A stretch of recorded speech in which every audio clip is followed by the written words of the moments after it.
Դուք տեղյակ չեք, որ երեք ծիծեռնակ մանկապարտեզի տնօրենը, ով իմ քեռու կինն էր,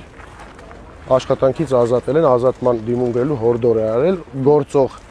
թեկնածուն, գործող ժամանակավոր պաշտոնակատարը եւ մեկնաբանել, որ այլ քաղաքական ճամբարներում ենք։ Տեղյակ եք։ Ինչպես է դա գնացեք հարցրեք ԿՊ-ի թեկնածուին, ասեք որն է դա, թող ինքը մեկնաբանի իր բառերը։ Տեղյակ եք այդ խնդրից, թե չէ։ Ճիշտ ասած, տեղյակ եմ, որ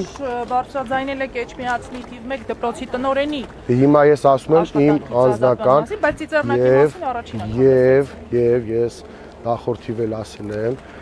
հիմա էլ ասում եմ։ Հիմա գործող թեկնածուի մայրը մանկապարտեզի տնօրեն է։ Այսինքն մեր հաղթանակի դեպքում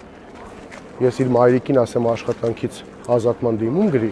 Արդյոք կներեք, արդյոք դա տղամարդավարի է, արդյոք դա մարդկային է եւ մարդու կյանքի վաստակը ոտնահարում չէ։ Մենք նման մոտեցում երբեք չենք ցուցաբերելու, որովհետեւ մեր արժեքային համակարգին դեմ է դա։ Դա միայն բնորոշ